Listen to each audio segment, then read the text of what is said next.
Welcome to the Liberal 12th Man Show. I'm the Liberal 12th Man, and I am joined today by some other fellow Reds here, the Irishman and JK. The Irishman, how are you doing? Yeah, ready to go. Ready to stretch my legs Wednesday walk. Okay. And JK, how are you doing today? All good, bro. All good. Good. I hope that the chat's good too. As always, big up, Daryl. I see you. Yeah, definitely. JK can definitely reach out to you for sure, Daryl. I appreciate the love and support as always, big brother. I am going to be doing a walkabout, I guess. Even though this hour of the day is an early hour for those in Australia, you know what I mean? Excuse me. But I'm gonna see about I've been told that some of my Australian brethren Reds have been watching our watch-alongs, or not our watch-alongs, watching our shows, and they wanted to do they've been asking to do something with the show. So we're gonna figure out a way to like incorporate some of our down under brethren at some point, sometime, obviously at a better hour of the day. So I think it's like, I want to say it's like 4 a.m. or something like that in the morning right now for them. So that is what it is. But we'll figure something out. We'll certainly figure something out. But yeah, so Irishman, JK, what's on your minds today? Is there anything that really stood out for you guys today that you guys wanted to talk about, or do you guys want to just rock and roll with some of the talking points I got? Make sure you guys are included in the conversation as always. Oh no, just Yeah, I was gonna say yeah. Okay. That was easy. Go with the flow, bro.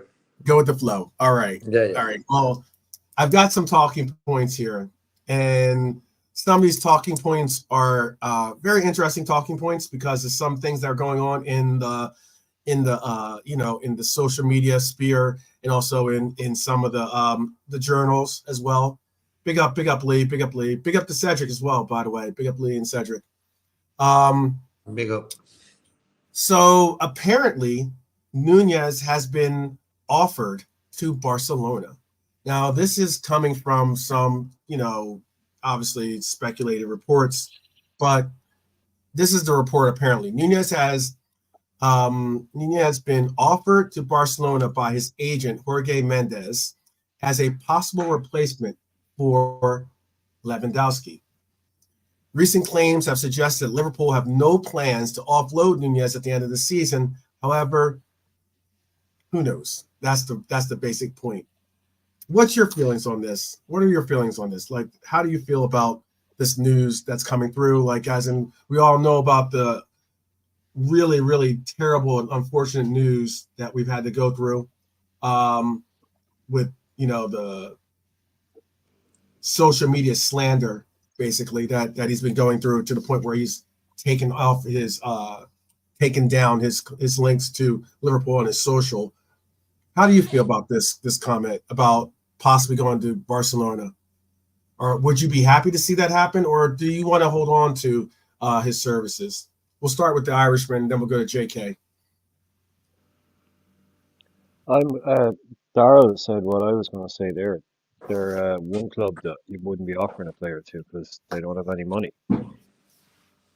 They're not going to be able to pay anything like the kind of fee it would cost to take him. So I just think this is kind of potentially, I don't know who it's benefiting. I don't see that it's really any kind of benefit to the player. Doesn't benefit us as a club. Doesn't really do anything for Barcelona. So I'm not really seeing how this, like, I'd have this as 100% a load of nonsense as a story. And the club, there's already plenty of kind of people coming out and saying on behalf of the club, basically, that there's no intention to do this. This is not happening.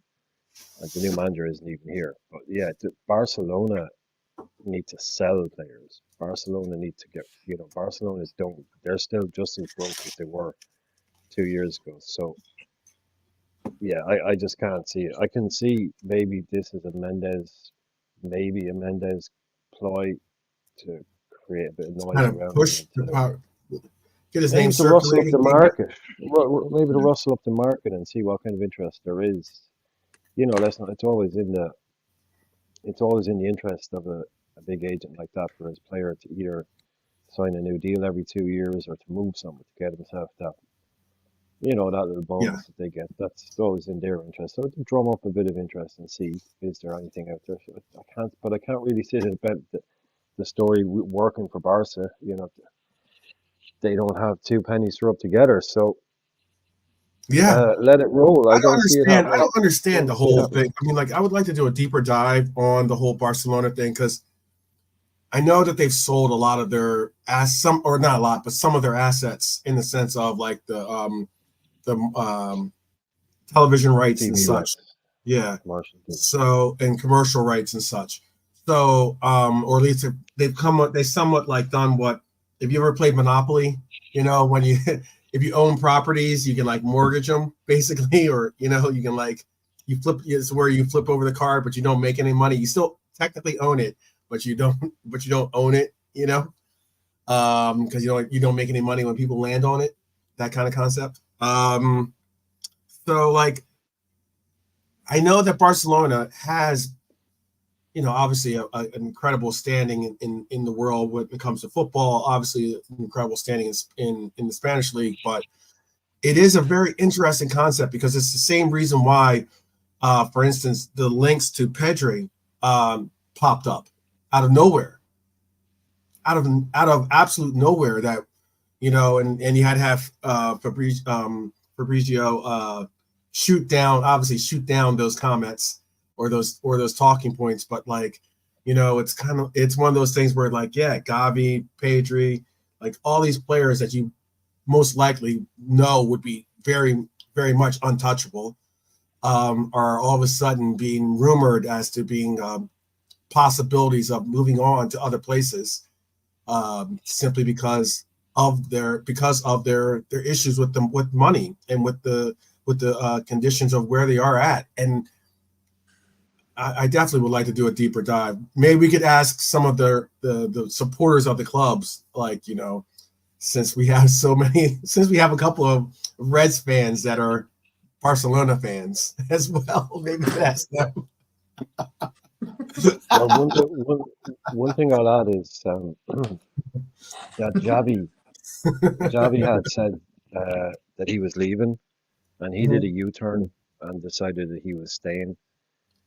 And I would be pretty much banking on the fact that one of the conditions or whatever that he had for staying was that the likes of Gavi, Pedri, De Jong, um, Yamil, that and the other young kid, that they weren't going to be getting sold off. I would imagine that would have been a big part of the reason that he stayed. Was they're not losing. They might sell a couple of guys from around, the fringes of the team that you still get decent money for. But I reckon that's a big part of one of the reasons he stayed is that those little gems, especially Pedri, Gavi, and it's Lamine Yassel, right? Mm-hmm. I keep forgetting his name, or Lamine Yassel or something. Yeah, Cassell. Yeah, That guy. Yeah, yeah. I'd say that might have been a Very, big part of very, him. very highly coveted player for them. Yeah. Yeah, yeah. Future, So one of their future stars for sure. Because he's getting really good. He's getting really serious playing minutes as well. yeah, I can't see it. I don't know what JK. I can't see it as going to Barca. End of the day, can't see it. Yeah. How about, what's your thoughts, JK? And include your thoughts in the chat too. We always look for interaction. Unlike some channels, like, we want to see the interaction with the chat, because at least, especially at this stage of the channel, I think it's important that the foundation is always inclusive of your comments. So Yeah. go ahead, But for JK. me, Barcelona are a club. When you allow people like Messi, Neymar, to leave and go to Paris. There's something wrong within that club for a long time. Because for me, you're not letting Messi go play anywhere else. You know what I'm saying? Messi was like, how could you say, Steven Gerrard for us, if you understand what I mean. Yeah. He was the face of the club. And the way they allowed him to just go to PSG, Neymar also showed me that I don't know what they're doing behind the scenes. And their president is a Yeah. proper fan of the Super League. So you could tell he's been fucking messing around or doing something. So for me, they're not really. They do end up buying players. Come on, they got Rafinha from Leeds. They got Lewandowski to come there. They got Gundogan to even go there. So they still got that pull, you know. But have they got the money to say if they wanted to take Diaz and Darwin off us?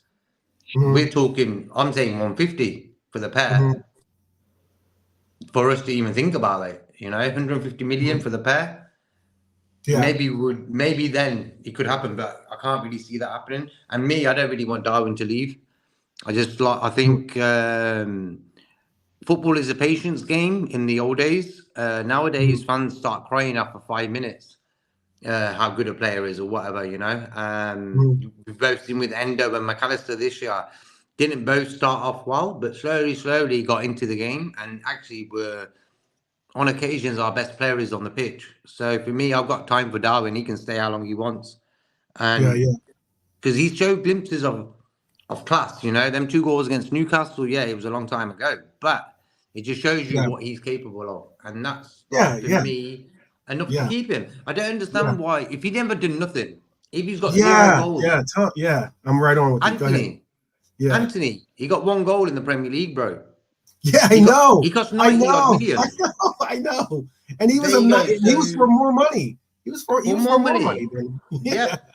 And they're not really moaning about him, but for some reason, hence why I think it's opposition fans, Darwin gets it, and Darwin's scored goals this season. He's made assists. He's done his bit. You know what I mean? Yeah. So, Did you see the run he did? Did you see the run he did against Tottenham the other day? He didn't. I don't think he lost the ball, but he ended up going after the first guy who had the ball, the second guy, and then the third guy on the halfway line. He ran all the way. That is Darwin Núñez. Yeah, that's him in the bottle, you know.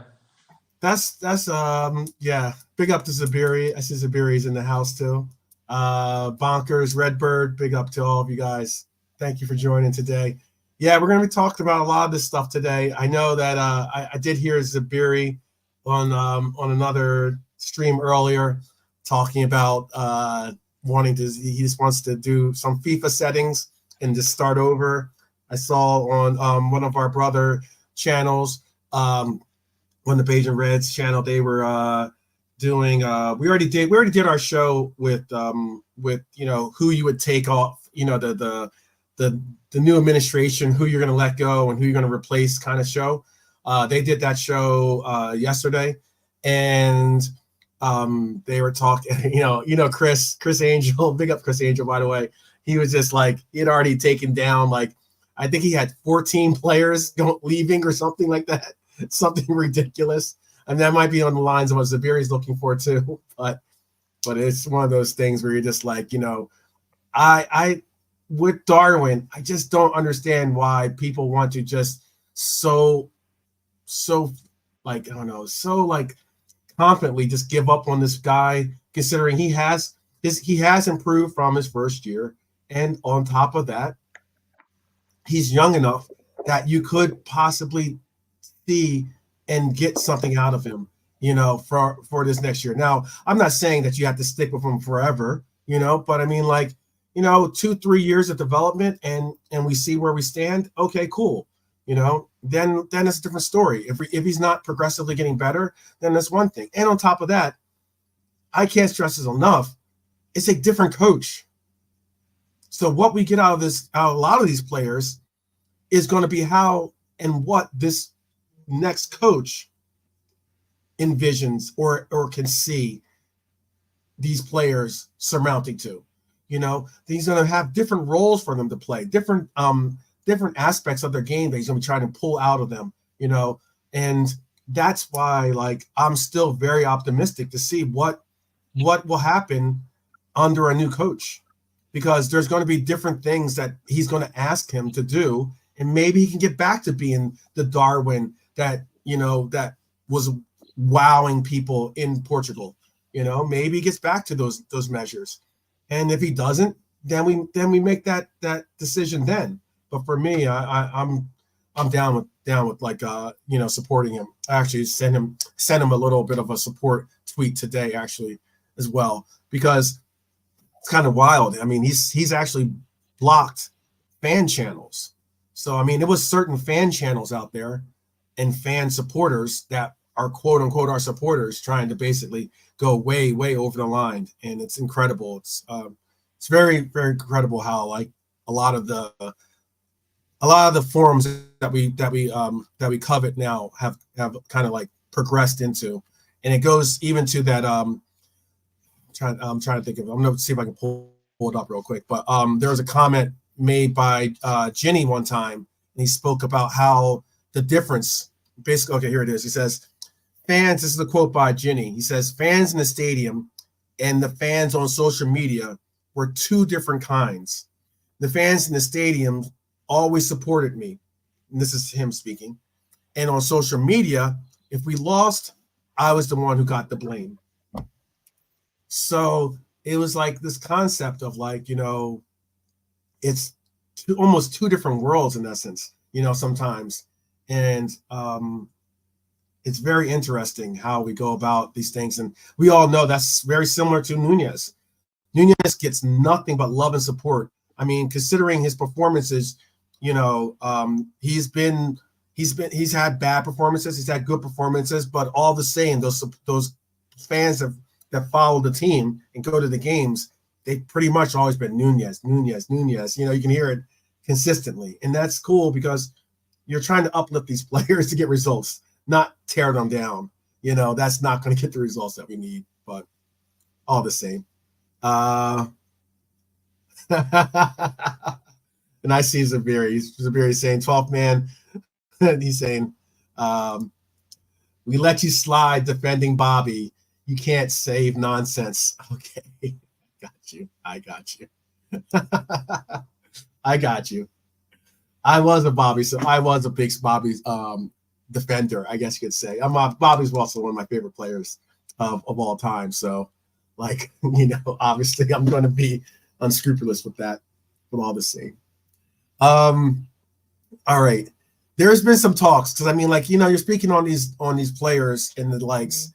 It's kind of interesting because we all can talk about Jurgen and how he's gotten a lot out of these players, which I believe he has been doing.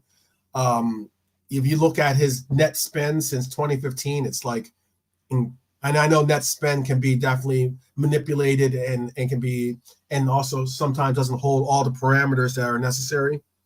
But all the same, apparently we are in the market for a center back, and we want a young center back to be that role. So we're not looking for an already developed, veteran presence of a center back. We're looking for a young center back to be someone that we can issue into the future with, obviously Kwanzaa and obviously quite possibly Konate. I'm assuming that Konate is going to be staying here. I know I've somewhat given up on, or been a little bit more free to give up on Konate, even though I think that Konate is a fabulous player. All the same, it's just his injury record is kind of like injury. His availability is kind of wanting. We are apparently in the market for a William Pacho, and Neil Jones reports that there is some real substance in this, because I know I was asked in the chat, where the reports are coming from. Neil Jones is the actual reporter that put this out there. Neil Jones is definitely someone that you do kind of tend to find credible links to. What's your feelings on this particular player? I know you possibly haven't really been following him like devoutly, But would this quench your hunger for bringing in the right kind of center back for us, or is there someone else out there that you prefer us to go with? I'll ask the chat. Please tell me your concepts of what the question was, but I'm going to ask the Irishman directly, and then I'm going to ask JK. Irishman, what are your thoughts? Let Or go JK JK. Okay, let me go JK first. I was going to JK. say let Brian go first. You got me. I don't really know about the guy, so I can't really say about Pacho. Yeah. But for me, there's a few guys around, who can play centre back and stuff. There's been a few names mentioned over the last year and stuff. So, but there'll be more people who know about centre backs more than I would. Like Diamande is one. Then you got the other guy, Anicio from Sporting. He can also score goals as a centre back. But for me, Kwanzaa has sort of half that problem, our centre back problem, with his performances this season. Stepped up big time, and he's actually saved us a bit of a headache there. So that's one thing. So, but other than that, I wouldn't say there's a concrete name out there that I would say, yeah, I want that guy, because I like the guy from Tottenham, Van de Ven, but he's conceded a lot of goals. In the last month or so, he's let a lot of goals in with his defense he played in. So he's got speed, but have you seen him play? Have you seen him play at all? Really? Because I know being out. I know you do watch the Bundesliga from here in time. Every once in a while at least. Have you seen? Because he's a Frankfurt player actually. Originally I thought he was. We were speaking. I thought he was from Lille, but he does play for Frankfurt. I've seen him play for Ecuador as well. He's an Ecuadorian player. Have you had an opportunity to check him out or? Not really, bro. Not really. Okay. He's just like, yeah. So I can't really comment out about him. Yeah. Yeah, and to answer Zabiri's question about are we looking for competition for Kwanzaa, and this could be a great way to get more out of the new center back and Kwanzaa. I think the competition for Kwanzaa is Konate. I think that right at the current moment, Kwanzaa is winning that battle, to be honest with you. Yeah. I think that he just is.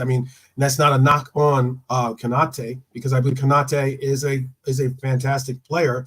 I just think that right now Kwanzaa is, because Kwanzaa has had so much rearing in what is expected from the role. I think Kwanzaa is just slotted in, no pun intended, much better at this very moment in time than Konate. But I think Kwanzaa and Konate are both vying for that second fiddle, or the second partnership with BVD. I think if anything, it's going to be a bringing in another center back. And again, I don't believe they're going to let go of Konate. Obviously they're not going to let go of Kwanzaa. Bringing in another center back would just be a more solidified presence to be able to not have to rely on a now. How was he? He's going to be 32. He's 32 right now, right? BVD. BVD's 32, right? Is he? Yep. Is he not? Yeah, he's 32. 32. Okay, yeah. So 32 going on 33-year-old BVD. This is going to possibly present the real essence of what our future is going to be once BVD does eventually move on. So. Yeah, look at Thiago Silva though. He's played until he's 37 or 38. Yeah.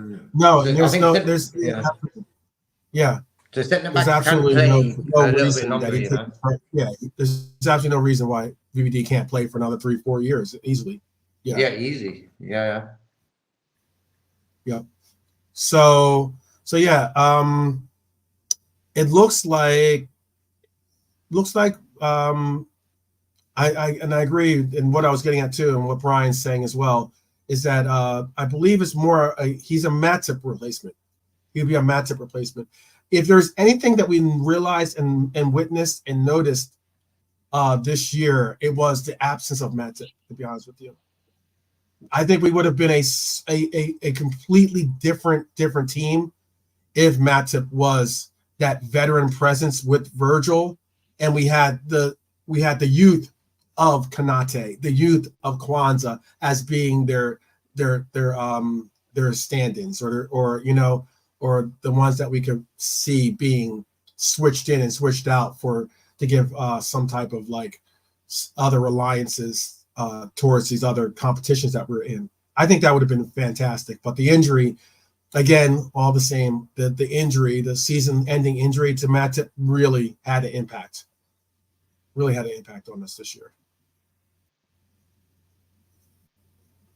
Agreed. I want to make sure, Irishman, you're still there with us, right? I see he's in the chat. I just want to be sure. Yeah, okay. Yeah. I'm just waiting. Okay. Sorry. I didn't know, because I know sometimes you have Mike. Just making sure. Okay. So that's the reports on. Is there anyone out there else other than this name that you would possibly rather see, or is this name suitable enough for you? Are you asking me, or are you asking? Yeah, Irishman. Go ahead. Yeah. Yeah. Just going back. Going back. Yeah, Matt. Yeah, the Matip stuff, the Canade stuff. I can get to look. It's a name. It's not about the guy, because most of these people we don't know, we won't have seen. It's basically, are we looking for a 22 to 24-year-old center half, left sided? Probably, yeah. That's undoubted. It's not going to be, are we looking at Willie Pacho? Yeah, I don't really care. We're going to bring in someone like that, because I can't say, oh, I'd rather Ignacio than Pacho, because I haven't seen either of them play. But if that's the one we're getting, but we will definitely, that has to be top of the list. There's no chance that we don't bring in one. So I'll just, like, when I see a name come up, I'll just go, okay, well, that's the guy they're talking about right now, because literally some guy is playing for Frankfurt, some guy that plays in Portugal. It could be some guy in Holland that we don't know anything about yet. But there will be somebody that comes in and takes that spot, because that spot is 100% needs to be filled, regardless of Kanade getting fit again, or whether he takes his place back. Matip needed to be replaced. Probably needed to be replaced a year ago. If we were, one of those top clubs with money to burn, you could just sit a guy in there for a year. You would have known Matip was leaving in a year, but no, we can do it this summer. But that's going to be right up there. Then, is there another name out there? Yeah, there's the big obvious names out. Or could we just go out there and buy some big centre half? Yeah, but we're not going to do that. We're not going to go out there and spend BBD money again on the centre half. I don't think we will anyway. But it'll be something that we'll definitely be doing, without a doubt. Yeah, BBD, I saw the Crystal Palace. I saw that Mark Gay, he'd be big money. He'll be big. They'll have to go somewhere where you can get someone as good as a Mark Gay, but he's only going to cost. Yeah, he's going to be big money. He would be big money. That's like, because that Premier tax. Premier League tax. Yeah, yeah, you've got to go on that. You've got to. We're too clever to go and put half of our budget without sales, half of our, a big chunk of our budget before sales in on a guy that's a defender, when there's equally good players on the continent that are playing for smaller profile teams that you can get for 30 million, 35 million. You don't need to be big, big time Charlie and just go and take, the most expensive centre half in the Premier League. Now, just be a bit more clever with the money than that, and stick that 30 million that you save on him towards a better, a right sided attacker, or whatever it might be. That kind of thing. I would say there's that kind of quality and talent out there on the continent now. You don't need to go and spend 100 million quid. You just rely on good scouting and good analysts and all that, and have the right list of players out there, and do it for 30, 40 million quid like we did with pretty much like a Robbo again. But yeah, that Lloyd Hughes guy, or Lloyd Kelly guy, his name has been going around for years, man. Like, that's at least 3 years. Or not Lloyd Hughes, but I know it's Lloyd Kelly, but yes. Lloyd Kelly, yeah. I wouldn't be surprised at all, because we have very long term links. Obviously, we have the connections. And I'll bring up the comment here, because that was one of the points I was going to bring up, but I'll bring it up now. Because Norm, by the way, says, evening all, don't rule out Lloyd Kelly. He's a free from Bournemouth. Richard Hughes link, he is out of contract, end of season. FSG love a free. I mean, it'd be kind of fitting, considering, fitting to replace Matip, who was a free transfer, as well as with another free transfer in Lloyd Kelly. However, this is the talking point that I had, at least for today, was Newcastle are said to have reached an agreement to sign rumored Liverpool target Lloyd Kelly from Bournemouth this summer. So it is being reported that that Newcastle have agreed to a verbal agreement to sign Lloyd Kelly. So yeah, that's where that goes. And kind of, if that's the case, then obviously Newcastle doing good business, making good business. I mean, like, if there's anyone that wants to utilize free transfers, it's going to be Newcastle, considering their circumstances with getting good talent in and having to possibly sell a lot of their high-priced talent to get good high-priced talent in.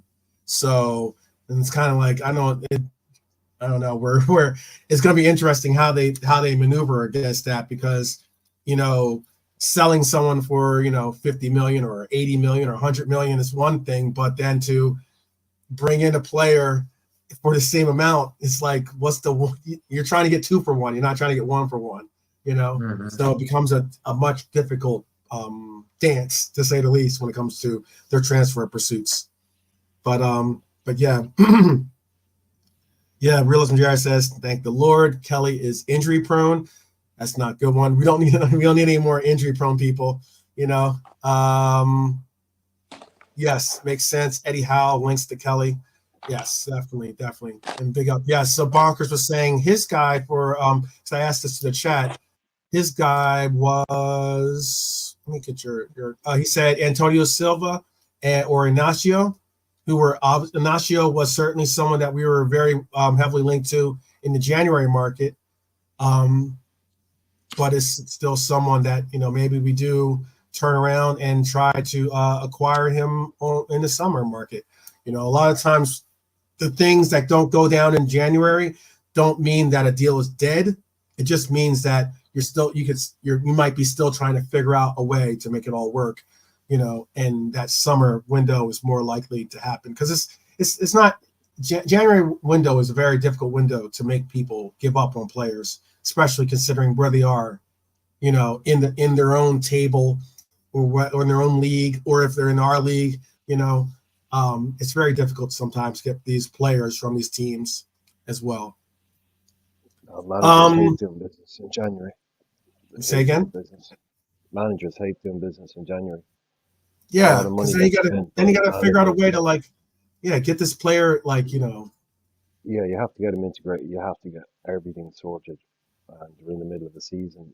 Sometimes it works, sometimes it doesn't. But you don't if you're trying to buy a really good player, they're probably at a really good club, doing well in the middle of the season. So yeah, you're always better getting off. You jump off a deal and just go, right, look, this is getting too complicated. We can come back to it in the summer. We can look at it again. But yeah, I wouldn't be surprised if the people that we end up bringing in are people that we have spoken to at some point before. But the new manager, again, he's going to have his shout. So maybe there might be a left field guy because this Ignacio and Silva links are going back to last summer. They might have had more Klopp and kind of Schmacke fingerprints on them. So who knows? Who knows? Yesterday we had the awards show, and big up for everyone and that joined us on the award show. Big up if you end up watching the award show after on the replay. But on the award show yesterday, one of the categories was Youth Academy player most eager to see with the senior team. I was going to expand that in this moment to say, so we have Fabio Carvalho coming back. at the end of this, he's with Hull currently, but at the end of that, the loan, he will be returning to Liverpool, possibly given a new, lease on his career here as a Red. Do you have? There was a thing too. I'm going to ask the question, but there was also a comment put out there to him. I spoke on this. Is that he was asked? He was asked basically, or his game was equated to Coutinho as being the player that that his game is most like, and he obviously took that graciously as like an immense compliment. He talked about the fact that he loves Coutinho's game. He actually has, utilized that concept or that player as someone that he does try to emulate. And we all, for when he was a Red, we all did expressively enjoy some of the things that Coutinho brought to this team. So now that we have Carvalho back, do we think that he can be a viable piece to this team moving forward? Or is Fabio not someone that you see as being a viable player for this team going forward, especially if we do go into a 4-2-3-1? Irishman, do you have any big hopes? Is he possibly? Yeah. Yeah, he's look, they're all, this is the thing, they're all clean slate players now. Mm-hmm. There's probably one or two that are in that loan type situation that their future has already been determined, regardless of what everything's. But he's someone who, unless again there's been a decision made that he's not coming back, which I don't think there is. I haven't heard anything like that. He's definitely going to be someone who'll get his pre-season. Mm-hmm. It's the same. He's one of those players that guarantee great. And then last week, transfer window, he goes out on loan somewhere. I just don't know. He's been sent out on loan every other time. He hasn't been given his chance. Is this the time he gets his chance? Probably, or if it will be, it'll be under this new guy, new manager, who likes, I assume, players in that position, players who can do what he does. If he shows he's ready to, like, whatever the reasons the club sent him out on loan, if they thought he was the finished article, excuse me, if he was the finished article and good enough to stay, they would have kept him. He would have got minutes. So there was obviously a reason. Was it, needing to finish him off in terms of getting as his development as a player? Was it to kind of build up his kind of his maturity, as a person, going out on loan, and dealing with those things, and going to a lower league that he's played there before, I know. But whatever those reasons were, they were there. So as long as those things, he's done that and he's progressed to the point now where they think he's good enough, because we've seen he has the ability, and it was something that, to me, it was like, he was the straight way. It's like, he is very like Coutinho. Even his kind of look is like, he plays like a little Coutinho, cutting in from the left, and the shot, very much similar in style and the way he likes to play the game. So it's a spot on description. So it's just, if he has, like I say, whatever the reasons he was sent out on loan, if he's done what he needs to do, then someone who has all the talent and all the flair that you like to see. So I'd be really happy to see him back and integrated and performing for, like, what, £7 million to have some guy that is potentially can play like Coutinho and have that kind of impact. Absolutely, yeah. I hope he sorted himself out. Yeah. Also, Reels and Jared was asking you a question there, Brian. Yeah, I couldn't fit it in. We were past. There was no time. It's all about the timing. There was no time. That was epic conclusion. I loved it. JK, what are your thoughts on Fabio returning to the team? I believe, he did pretty well at Hull. If he has the same sort of career that Coutinho, he cost us about 7-8 million, and Right. then he ended up doing what he did for us. Fair play, you know. But for me, he had a bit of a attitude with Klopp. Maybe didn't like what he did, said, whatever it was. That he ended up going Yeah. on loan just like that. He He was getting does, played and by he has explained. He came out and has explained why his Liverpool transfer collapsed the first time in why it collapsed at least. And he also speaks on some other things as well, dealing with like his relationship with Jurgen and other aspects of why he thinks he's had some issues. But go ahead. Yeah, I just feel that as long as your attitude is right, that is the only way you can have a good career in football. You know, if your attitude's sort of arrogant, wrong, whatever, until like if you've done something in your career, yeah, a bit of arrogance comes along. Don't worry about it. But the guy's young, you know, and for him to have that chance to work with Klopp, he should have been a bit more thankful, I would say. That winner against Newcastle, he was on the pitch, so he was getting game time, same as Elliot. Yeah, So yeah. as long as that attitude is right for the guy when he comes back now, And they have a maybe good, the new Elliot yeah. and him have a really good relationship too, by the way, too. Yeah. Yeah, look at Elliot, bro. He's just got on with it. I've only seen Yeah. Elliot once sort of get sort of angry or whatever it was, and I think because of his own game or whatever it was. I think it But was more, it was more so he's yeah, disappointed in himself as opposed to, yeah, it wasn't like he was angry because he's getting subbed off. He's more so, I think he understood the reasons why he was getting subbed off, and that was more so. I can appreciate I can appreciate that kind of anger, for it, like as in you're more mad at yourself than you are at the fact that you're getting subbed off. I just don't. I'm not really too game on when I see players, playing poorly, getting subbed off, and then making it like, oh, how dare you sub me off? Like that's a different story, much different story.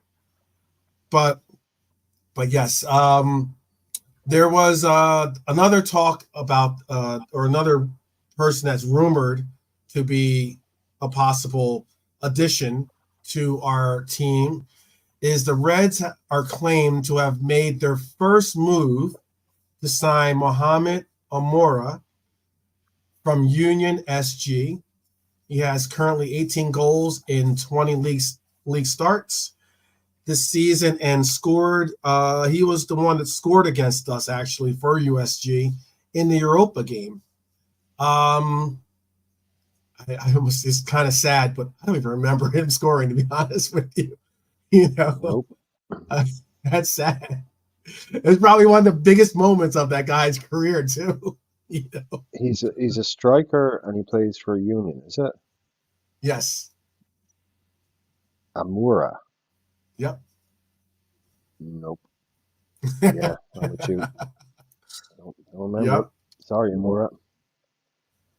Yep. No Amore for Amura. Yep. I believe he is Algerian, I want to say. I'll double check on that. I believe he's Algerian. So they're saying we put in plays a bid, Algeria. or His national team is Algeria. Yep. and they're saying we put in a bid for this guy, or we've started talks. Yes, that's it's reports. It's reports out there. This is from Les Equipes. Les Equipes, oh, right? It's L'Equipe. I think, yeah. I think. All the same. Yes. It's a French outlet. It's the main one in and France. It's they like have one of the top guys in France. Yeah. It's one of the top publications in France. Yeah, they are reporting that we've made our first move to sign Mohamed from USG, basically. Big up, Jimmy. How you doing? Hi, Jimmy. And 18 goals. He has 20 league starts, and he has 18 goals in his 20 league starts. So he does put in some work. Um, Are they talking about let's money, or are they see. talking about a price? Did they mention anything like that? They haven't spoken on that. I could find that out for you. I have his FB rep up, but and I mean, if you look at his FB rep, I mean, you would be. He puts in some serious work apparently, but it is again USG. So I mean, it's not like he's you know what I mean, like One to right. keep an eye on. Like I said, it's like with the defender thing. With a new manager coming in with new ideas and new kind of new players he might be focused on. Hopefully, this what I'm hoping to see is a couple of different names rather than this. Like what I'm seeing at the moment is a lot of the same names we saw last summer, really. Mm-hmm. So yeah, it'll be interesting to see some newer kind of, like I said, guys out there on the continent that you wouldn't be focused Yeah, on, that we yeah. wouldn't look at that much. But I can't imagine the fan reaction really I'll if you show go out you and some of the spend stats that big he on a has. guy from the Union. I know. I don't expect that to be like something. You're right. I agree with you completely. I don't. Even if we were to go and get this player, I don't expect it to be some like, um, you know, record signing or something like that. But I can show you some of his statistics at least, and if you were to see some of his stats, you'd be like, okay, he is working with something. Let me Yeah, get this up for you guys we here. won't be looking at these guys. This is what you want to see. This is where the the data network, plus the level of the scouting around, the networks across Europe. This is what I'd like to see is when you potentially bring up these guys. It's Right. like, oh well, just go and buy Mbappe, or just go and buy this guy. It's like, no, come on, let's go out and like Yeah, find yeah, the yeah, next yeah. guy. Let's go out and find Exactly. really some unearth some gem somewhere. Bring in solid players, like, but let's be looking around. Like, let's be ambitious in getting in these Yeah, younger kids. Let's not stop them all going to Chelsea. Like, let's be after this Esteban Willian type of guy. I want to see those kind yeah, of players yeah, come in as well. Like real flair, yeah. young players, bringing those kind of guys. I agree. I agree. This is Mohamed Amara's stats, at least for what he's doing currently.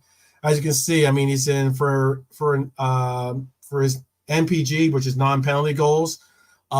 He's in the 99% bracket for them. In the 91st percent bracket for non-penalty XG. He's in the 99th percentile for shots totaled. He averages around 4.41 shots a game. 90th percentile for assists. This is for forwards at least. So those stats are all in the 90th percentile. Yeah, that's promising to see. Yeah, it's helpful graph. Big green line means good. Small red line means there bad. you go. There you go. That does mean good. We can, we can. So we shit in the air. So forget about it. Right. I don't know. I'll have to look up what it is that his market price is right now, or what we are looking at possibly. I mean, his market value on transfer market is 16 million. Hang on.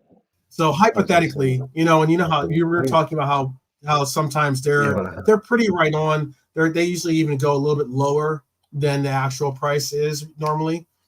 But let's just say it's that's 16 million euros. So what's the equivalence of that in pounds? 16 million euros is what in pounds? 12 million? Like 12? 13, 14. How old is the guy? I think he's 20. Let's see. Hold on 1 second. I'll tell you how old he is. Go back to his FB mark. He's 23. He's born on May 9th, 2000. Yeah, so he just April. So really? Wait, he's coming up on his he's coming up on his 24th birthday, actually. Tomorrow. Yeah. Tomorrow's his birthday. Really Holy crap, it is. Yeah, tomorrow's his birthday. So happy birthday, Mohammed. Happy pre-birthday, I guess today. That's crazy. Tomorrow's my birthday. Oh wow, really? Oh wow! Everyone just got a Yeah, little. May I 9th. didn't know that. Oh wow, Yeah, May that's 9th's my cool. birthday. So yeah, maybe we should go out and get him. Yeah, Maybe it's written in maybe. the stars there. Yeah. Oh no, don't start Yeah. because now JK's Well, about to tell us JK will be looking it something up about his here now. heart Yeah, no, soon. don't buy a Taurus. Yeah, don't never sign a Taurus in June or something. Wait till the moon is somewhere else. Then buy it. There's someone out then getting yeah. Yeah, yeah. But yeah, there's a player. I mean, look, if I know that He scored against this is one thing, us. one unique So thing. Go ahead, right? Say what you're saying. no, I just mean he scored against us, so he's clearly world class. So I mean, yeah. I mean, look, one of the reasons why a lot of people think that we went after Nunez was because of his performances against us, So maybe everyone utilizes. Maybe that's also one reason why maybe everyone sees it as a possible audition to get into the Premier League and play for Liverpool is to play well against us. doesn't do you any harm.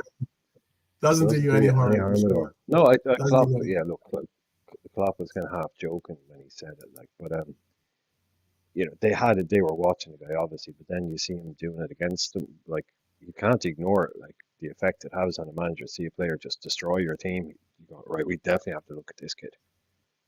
Yeah. Some shout outs for you, Brian, too, by the way. Make sure that you Yeah, make sure cheers, cheers, guys. Thanks, And then appreciate it. Realism Jared said as well. So just making sure you saw those showing the love there. Yeah. So it is certainly interesting if we do go for him. I was just gonna say basically, if we were to get a player like a Muhammad as a additional forward on this team, obviously it would be cool to have. I don't expect him to be the replacement for Nunez, much less even be the player that actually pushes him out of the starting role for as our number 9. Oh, make sure you see this too. Big part. Oh, be a kind of a Make sure you saw that one from Alexander. Big up, Alexander. yeah. Thanks. Be a bench, a good strong bench. We need. But if you're having a strong bench, a strong a squad rotation would be fantastic to see, and so that we can get through these. Jaden Dan's on loan. Jaden Dan's on loan to PSV or some good German club, or for a year, and you bring in a guy like that. How will we send him to loan? How will we send him to loan to USG? No, I'm saying Jaden Dan's. Oh, I know. That's what I'm saying. Send Jaden Dan's to USG maybe. Oh, even if they want to, I'm just trying to think. Who do we have? We have a partnership with somebody. I mean, if we're about to take, if we were to take Muhammad from them, obviously they would have a need and a necessary need for a striker, most likely, because he seems to be their striker of note. Send them there. But all the same, so that's something to keep your eye out on. Let's see. I also had another thing. We were going to speak on we're going to be doing a watch along tomorrow, a throwback watch along, obviously. So it's going to be a fun little watch along. We're going to be doing an FA Cup game, and it is one that Rafa is the coach of. 2008 is the year. If you guys are wondering what year we're going, what year we're dialing back on the dial and taking the DeLorean back to. And there were some comments out just recently by Stephen Warnock, who basically, I don't want to say threw him under the bus, because I mean, that bus is probably gone a long time ago, as you're saying. But there were some comments that he made on Rafa saying that his man management was horrendous. And he spoke in an interview and didn't hold anything back, apparently, in really slamming Benitez's man management. And it's something that we see a drastic difference between two great coaches in Klopp and Benitez, being often the man management is often praised by Klopp, and not so much by Benitez. What are your thoughts on this, JK? And then we'll go to the Irishman. What are your thoughts on these comments being made by Warnock on Benitez? I don't understand why he had to make them now, but you know, what are your Just want thoughts? to say happy birthday to Brian, bro. Cheers, thanks, man. No worries, bro. Like for me, stories come back from the past, and all of a sudden, like he starts talking about this guy and this guy, this guy. It happened like 20 odd years ago, 24 or Yeah. whatever, when he was with the club, Yeah. you know. Yeah. So, like you've heard Warnock co-commentating on games. So, so for me, I don't really listen to what he says. Yeah. Yep. Irishman, what are your thoughts? Yeah, well, we were speaking to this earlier just before we started, and you were saying you were a bit surprised, but I had said to me it was Rafa. To me, was famous for being that, cold. right? That was lit. That was just his style. He was not a hugger. He was not an arm around the shoulder guy. That was his management style. Was you don't get close to the players. You're there to do a job, and every now and again he would do things, but he's not about relationships as Klopp I would is. imagine Right. that like every manager has their strengths, and Rafa was a genius tactician, a genius coach, and I'd imagine that if you are if you're not a very good player, like Stephen Warnock wasn't a very good player, he was a decent player, then a player like Benitez isn't going to be particularly close. Yeah, he's not going to be particularly close to you. But we were talking about earlier, and I was saying that there was famous quotes from Gerrard where Gerrard had said, and I couldn't remember the exact one, but he was saying like sort of in 5 years I'd never got a hug off, right? I'd never got a how are you getting on kind of. It was always, and I couldn't pick it out, but I found the other two, and this goes on to say Steven Gerrard has discussed his relationship with Rafa. Although we're not very close, and we've never been very close, Rafa is certainly the best coach I've ever worked with. I've got nothing but respect. He then went on to say, why didn't, when he said that or to talk about Benitez not sending him a message when he left Liverpool, he said, you'd have to ask Rafa that reason. I sent him a message when he left Liverpool, but he didn't send me one when I left. But it's no big problem. He's got more things to worry about. We had a very professional relationship. Tactically, he was a genius for me.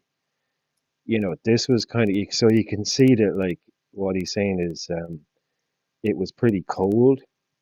He said in another quote, I don't think Rafa Benitez liked me as a person. I'm not sure why, but that's the feeling I got from him. It probably started even before he spoke to me when he met my mum.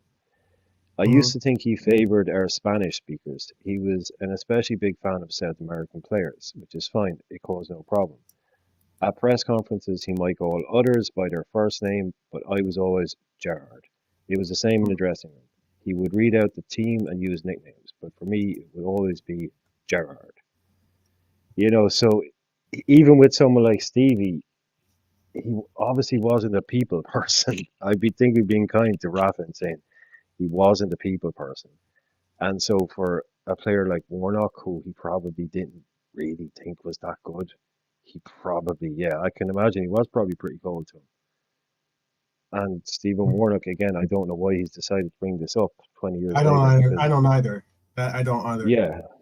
For most people that will remember Rafa around the time, it was cold defensive football, and the stories were coming out that him and Stevie didn't get on, but two more different managers. He was comparing Rafa and Houllier, because Houllier was very like Klopp in terms of the way he was with the players, like a real like a father figure. And he was saying going from, because he went from Houllier to Rafa, so it'd be like going, two completely different types of managers. But he was saying Benitez is just a tactical genius, so you don't care. He said, I didn't care really. We were winning stuff.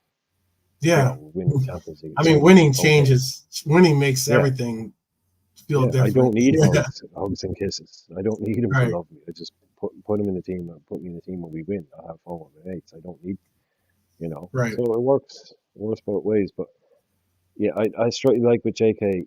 This guy is there 20 years ago, and now he decides to start slagging off. I don't get it. Like, yeah, like, okay, Stephen, you were never really that relevant in the first place. So Exactly. Yeah, it's interesting. It is very interesting to see him bring this talking point out now. I don't understand why, but it was something that was actually reported on just recently, and it was something that was in the papers, which is kind of interesting.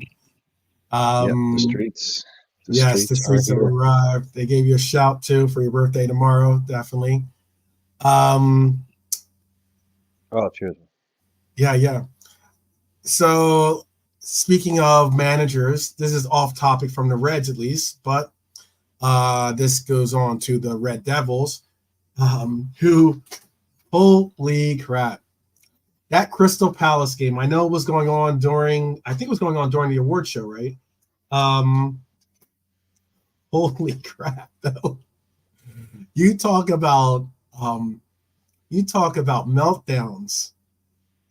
Some of the meltdowns that were performed on live TV or live YouTube were epic. Were just absolutely hilarious. Absolutely hilarious. Like, that's the one unique thing. I always say that I think when it comes to watch-alongs, I think that not many people tune in especially if you're a fan of the other team, or if not, or if you're a neutral at least. I don't think any people really tune in to see you rejoice or be happy or to see your team do well. They tune in to see you melt down, and so often than not, we have been able to see those Red Devils melt down like they were the Wicked Witch of the West, and it was raining because it was hilarious yesterday to see Goldbridge and see some of the more notable names on television kind of break down. But speaking of Red Devils, it is being reported that Thomas Tuchel is tempted to become. He's obviously going to be leaving the post of manager for Bayern Munich at the end of the year. He is said to be tempted to become Manchester United's next manager if Eric Ten Hag, or excuse me, I always mispronounce his name. I'm sorry. Eric Sevenhag moves on. If Eric Sevenhag moves on, his abrasive nature could be ideal for them. Do you think that's the case? Do you think that his abrasive nature could be? This is being reported by Sky Sports, by the way. Hi, Bernie. Hey, Bernie, how you doing? Do you think that that's the? Do you agree with that? Do you think that Thomas Tuchel could be a good addition to them? Like, he could be the missing component in bringing in some real discipline and bringing in some real tough love, because Thomas Tuchel does not really do well when it comes to. We're just speaking on a coach that doesn't show love, a coach that's not about the relationships per se. I guess you could kind of put Thomas Tuchel in that same camp possibly, because he's not known to be a strong relationship builder when it comes to his teams and his players. Do you think that that's the right move, or do you think maybe what we're seeing in the chat, Realism Jared says Southgate will be a wonderful appointment for them. Alexander says, nah, Southgate will beat him to it, meaning Southgate will beat Tuchel to the move of becoming the next manager if they do give up on Eric Sevenhag. What are your thoughts? Me, JK. JK's on mute. Go ahead, Irishman. Oh, is he? Yeah. I think anybody. Tuchel's a weird coach I've never really liked him. He's someone that I never wanted to see us take on because I just don't, just on a very shallow level, I just don't like the way he looks. I don't think he looks like a proper manager. I don't know. I know that just sounds wrong, but yeah, he looks like a dad coaching a PE session because his teacher is out sick. It's just weird looking guy, and I'm not really a fan of his tactics. I'm not a fan of the teams he's managed before, so he could probably Mm-hmm. be a really, really good coach, and you do really well with a team that listens to him and does what he wants. Mm-hmm. That's the impression I get. I He's got get the silverware. He's got some impression, silverware to his name. yeah, Yeah. I get the impression that he's not great with big characters, big egos, because he doesn't really have much backing behind him. He doesn't seem like the strongest guy. So Mm-hmm. he'd probably do really well with a team where everyone buys into what he wants to do. So Mm-hmm. like him at a team like PSG was never a fit, or something like a Barcelona. But to me, at Chelsea, he seemed fine. But I reckon perfect kind of guy for a Man United. Just he does seem probably good enough to, because they're going to finish what, eighth, maybe something like that. Mm-hmm. Mm-hmm. He's not taking over a team that's expected to win the league next year and expected to go far in the Champions League. He's taken over a team that really should be ready for a coach to come in and just tell him what to do. Mm-hmm. I don't know, is he a huge improvement on Ten Hag? I don't know. At that club, I'm not really sure any manager can do anything there. Really. I think it's just structural there. And until they get like their house in order and stop like buying players like Anthony and Casemiro, for 60 million quid when he's 30 years old and his legs are gone after a year. Anthony for 85 million quid, and well, Anthony, it's Mason Mount for 65 million quid, only just played first time about a year, it's about 6 months the other day. Just poor recruitment all across the board. They've still got Johnny Evans. They started with Casemiro and Johnny Evans at centre half against Palace. And people are shocked they got bet 4-0 Yeah. up against Eze and Elise and Mateta. That was a mortgage job. As soon as that team sheet came out, that was a mortgage job. Look at what Palace have Do you been see how doing. much he's Elise, making, Eze. though? Do you see how much he's making? I mean, Oh, he's not Casemiro at walking least. away from that. Yeah. Oh yeah, 300 grand, like on a No. 30-year-old. What kind of insanity is that No. on a 30-year-old? Yeah. How would you ever? They couldn't get. They went for Exactly. like Chumani or someone like Exactly. that. They went for someone who was 24, and they couldn't get him. So they went, oh well, we'll just get Casemiro instead. What kind of thinking is that? So that whole club needs to be kind of, dug out and just started again. So I don't think it really matters who the next manager is. Yeah. JK? JK back? So JK. No. Yeah, see if JK is back to give some insight. Yeah. For me, Tuchel, he goes to United, then like it's just to collect money, isn't it? Really. Mm-hmm.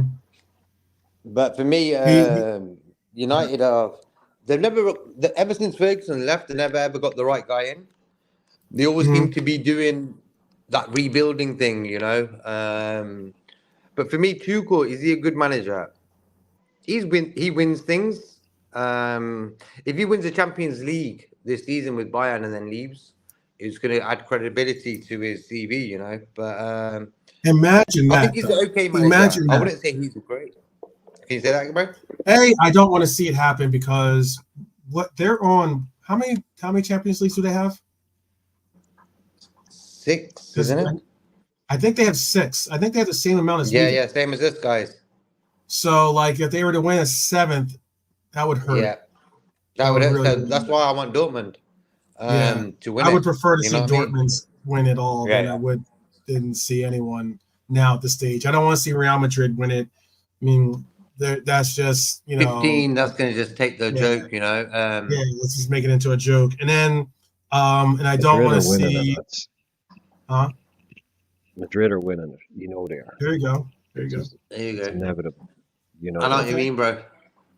Okay. They're just so inevitable in this competition. They'll go. You know they're going to break Dortmund's hearts.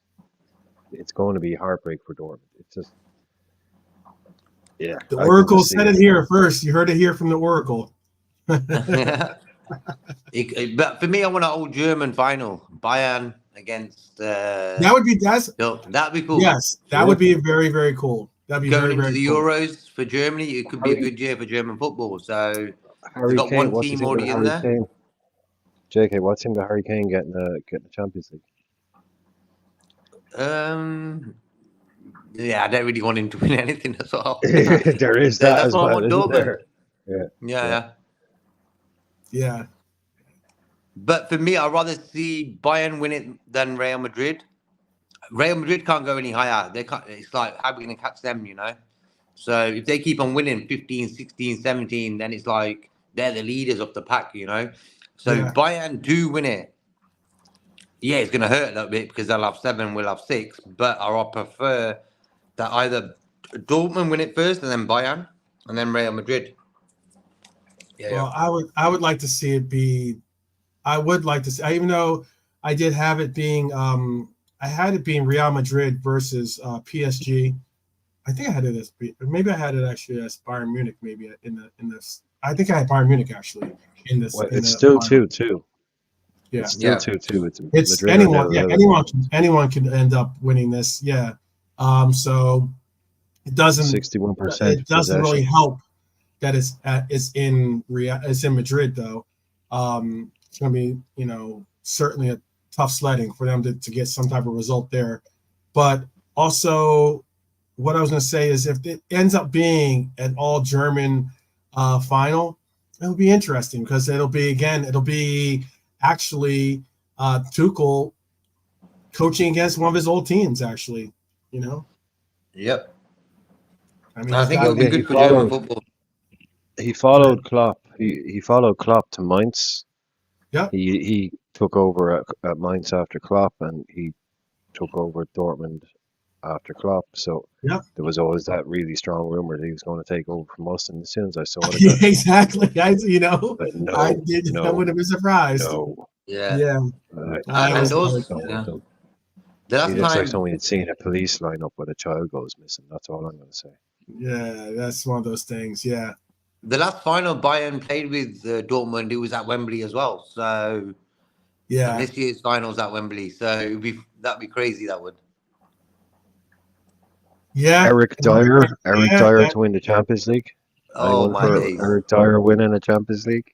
Oh my God. Tottenham fans will be crying. They'll be like, they'll be claiming it. I guarantee if Harry Kane and Eric Dyer win the Champions League, Tottenham fans will claim it. They'll make it as if it's their own. They'll claim it. They'll be claiming it. Absolutely. Absolutely. I'm telling you now. Yeah.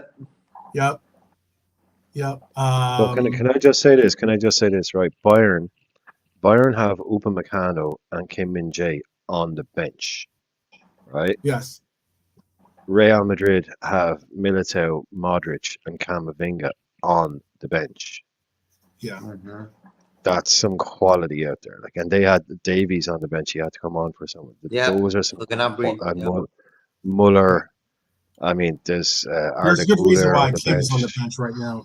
Kim was like part of the breakdown for some. I don't know what was happening, but the reason why there's 2-2 is because of Kim. But yeah, there's some. Do you remember when everyone wanted us to get Upamecano? It's big that he's picked Lunin in goal with Courtois fit enough to be back on the bench, but I know Modric is game up, but imagine having Camavinga on your bench.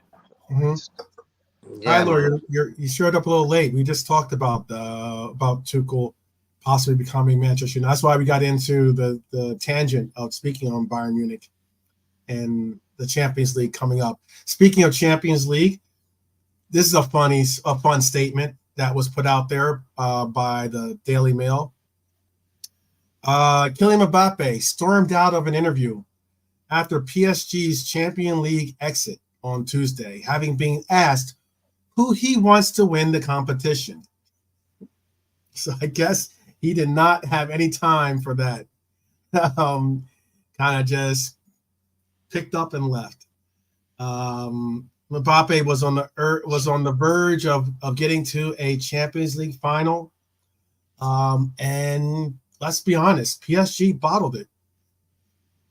They absolutely bottled it. They had plenty of opportunities. I think they hit the woodwork 6 times, I think, or something like that. I think it was officially 427 times. Okay, there you go.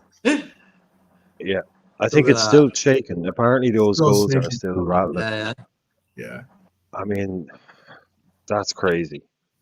That is crazy. Like in one game, is. I think PSG said Nunez. You think Nunez can do it? Yeah, hold our beers, hold all our beers. Yeah, or hold our wine, most likely, since it is yeah, rain. exactly. But for me, if they cannot win a Champions League with Messi, Neymar, and Mbappe up top, they're never going to win it. It's done. Sorry, but it's done. Unless they get Pep Guardiola or a Jurgen Klopp in there, you know. It's still not good enough, you know. Yeah. No, I mean it makes you wonder what exactly is their plan going forward, really. I know that we've gotten some instances of what they do look to bring the new outlet, as in like not really focusing on name brands or big names to be their main talking points for the players, but more so how does that exactly what's going to happen with PSG is very important. Very interesting to see. I would like to see what happens with PSG. PSG is not in the same boat or same place as a Barcelona that we spoke on earlier. I don't know too much about the youth academy, or the teams that they have, or the players that they have in their youth stages. I don't know if it's a developed stage or anything like that. Especially since a lot of times PSG has gone out in the market and just replace with bigger names. Now that's not the case. It's going to be interesting losing one of their key members of their team. It's going to be interesting where they go with it. I can do that show. You want to do that show? I can do that show if you want. I can tell you exactly what's going on there. I know all about it. All right, yeah, we'll do a show. We'll do a Life Without Mbappe show. How about that? We'll do a life, Cool. Yeah. No, I just a lot of what you're talking about there. I do know what they're doing just from following what they're doing, because what's happening there is very interesting. And it is an interesting. It's not just. It wouldn't be a boring kind of topic. It is an interesting enough topic. In what they're doing, they're doing a bit of a 180 in their outlook. Yeah. Tyler just said this as well. Yeah. The French league has an exemption from the FFP rules, but they are now taking effect. The world at PSG will change a lot. Doesn't need to. This is the thing. They're in the middle of a talent factory. They're right in the middle of the world's biggest talent factory, and they haven't taken advantage of it for the last 10 years, and they've just copped on, and they're starting. So yeah, they shouldn't need to spend. They shouldn't actually even need to spend that much money. If you look at the players that they could have and let go. So yeah, it is. We can do that. That'd be an interesting one. Yeah. Different things to do.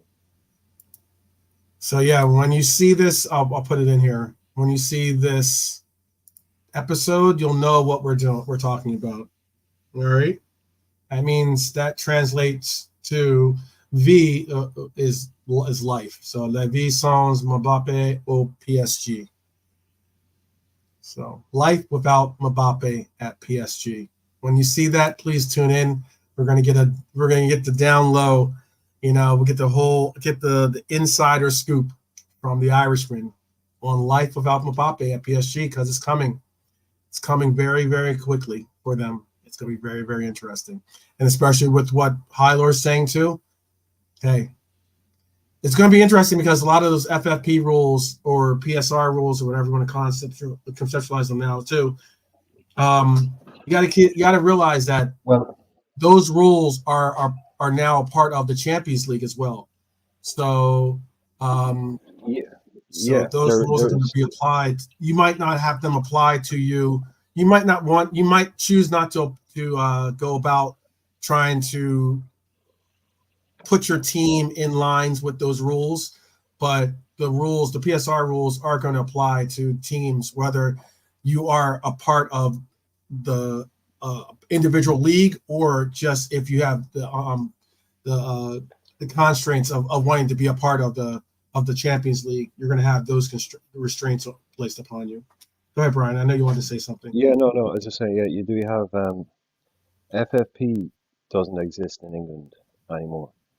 It has been replaced by PSR, but UEFA has FFP. Right. So, like, that's what you were saying, is you have to qualify for PSR rules in England. Right. Well, and if you're qualified, yeah, but if you're good enough to qualify for UEFA, UEFA's rules are stricter. Yes. UEFA is about FFP in UEFA is stricter. So even if you qualify for PSR, you might break UEFA FFP if you're a Champions League club.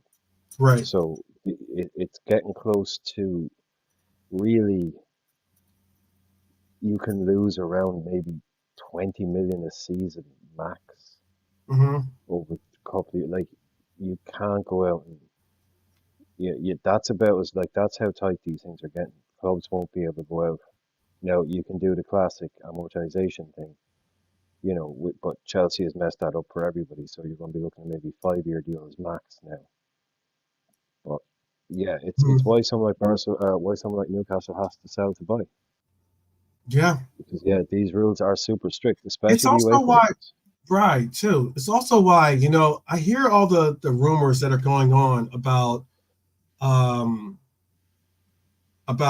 Arsenal, for instance. And it's one of those concepts where I'm just like, they're talking about they're going to bring in this 100 million pound player, they're going to bring in this 100 million pound player, and I'm just like, it's not happening unless they do some major sales.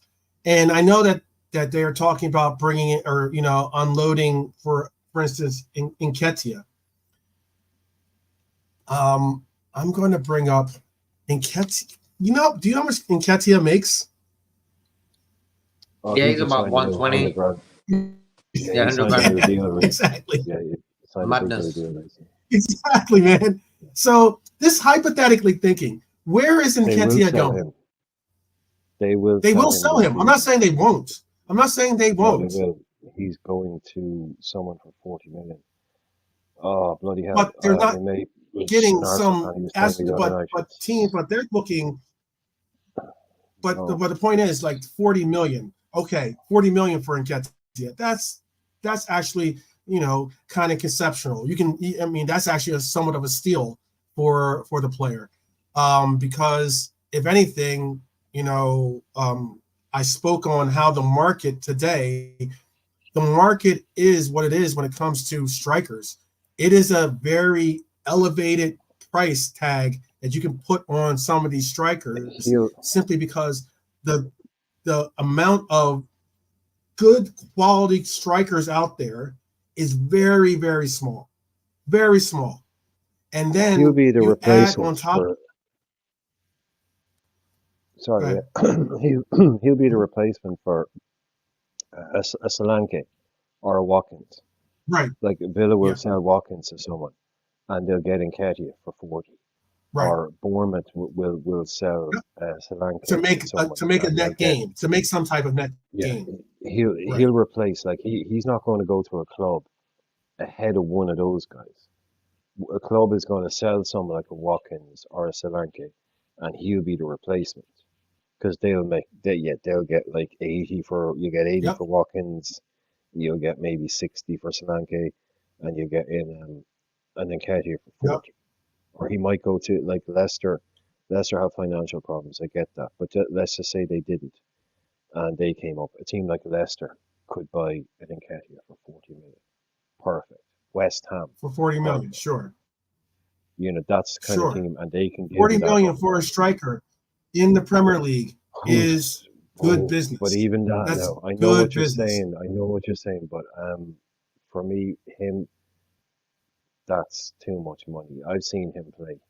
It's still too Like, much one money. of my mates, I'm not saying one of my that best, like I said, it's no, but this guy, he's borderline okay. for Premier League tax. Even that, like, even Arsenal fans are like, that 100 grand a week contract was a joke. That was purely asset value protection. That's all that was. Yeah. They're like, we've seen this guy And he play. signed to 2027. Trash. He signed to 2027. Any Arsenal fan that's yeah. being honest will tell you he isn't that good.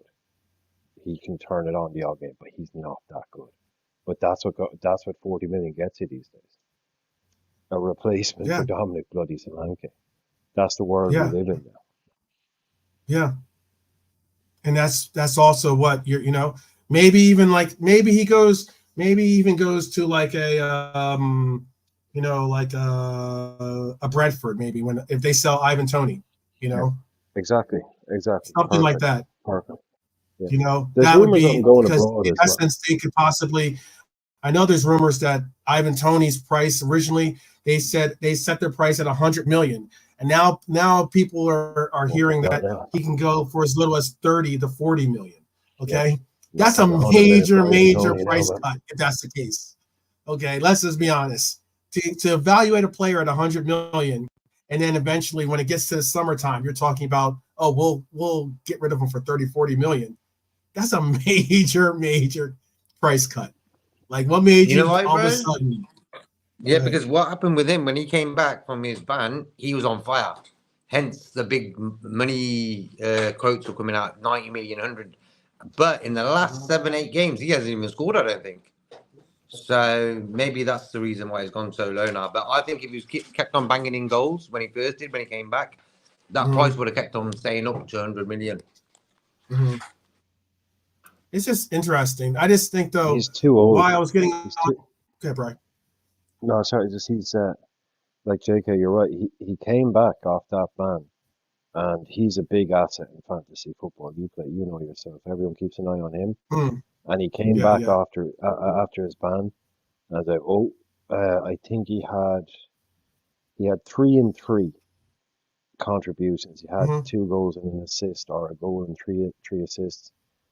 And everyone's like, okay, yeah, he's come right back, kind of thing. And that was it. Boom. He's done nothing since. Literally nothing. It's like that 6 months off just killed his fitness. He's had no impact whatsoever. So the guy now is also 28. You know, it's a club like Brentford can't hold out for 100 million quid for a 28-year-old striker that's just off the back of a 6-month ban on gambling. And I'm sorry, but don't tell me he's never going to gamble again. Addicts relapse. So you're looking at a guy like that. Well, if it happened before, it can happen again. And he's only 28, or he's already 28. You know, I'm not throwing shade at the guy, but that you would take that into account. I wouldn't be signed. They were always taking the. He's about to turn 28. He's 27. He's 27. So, but he's about to turn 28. He wasn't born on May 92, was he? No, okay. He wasn't. Yeah, but he was born in September. He was born September 1st. He's a September 1st baby.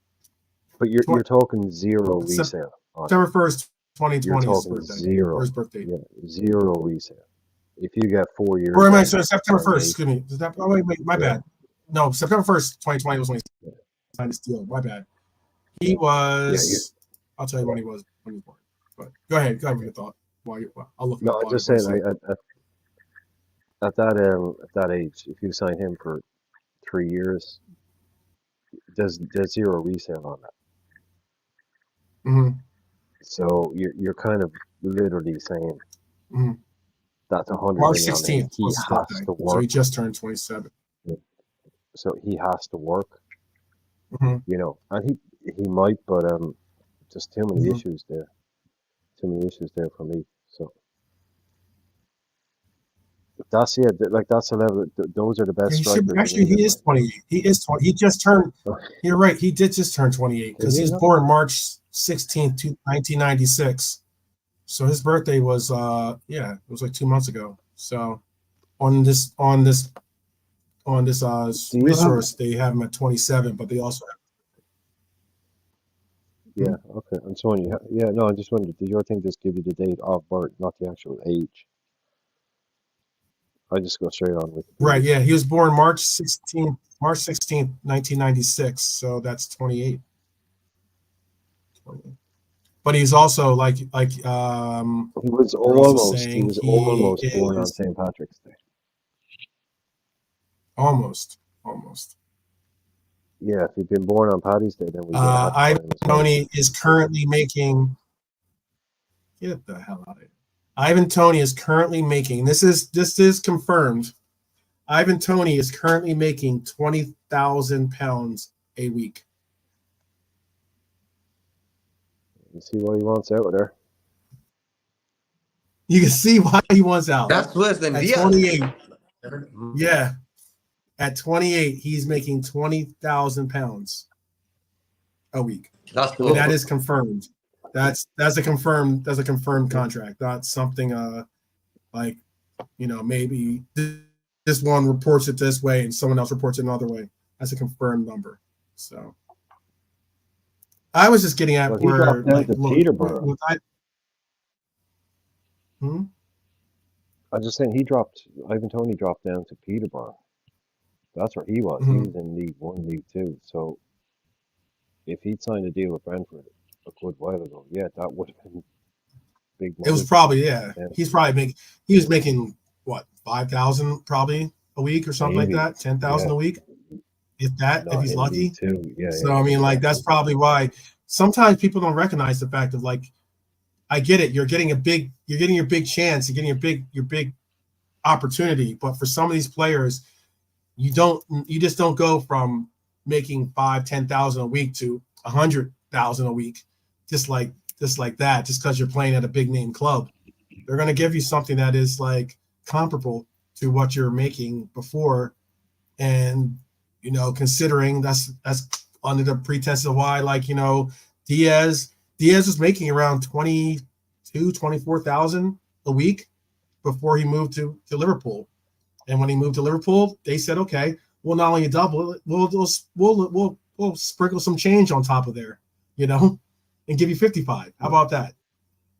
And for a player making 24,000, 55,000 a week sounds like a major come up, Yeah, he was we're talking about replacements. He was at Newcastle. He dropped down to Peterborough. I know he had other bits and pieces in between, but Brentford sold Ollie Watkins. Yeah. To Villa and bought Toney as the Watkins replacement. Yeah. So if Watkins was to be sold by Villa, do you know how much that deal was for? By the way, replacement. Do you know how much that deal was for? Which one? How much? Either or. I mean, but do you know how much the deal? How much did they buy Toney for? Do you know? I could find out on talking. Was he from Peterborough? Was he? Yeah, he went down to Peterborough. He may have had others, but I remember he was at Newcastle, he was at Peterborough, and he was at Brentford. He was probably at something else. I can find out for us. I was just wondering. I think they bought Watkins for about 20 million. Yeah. And I think they bought Toney for obviously less.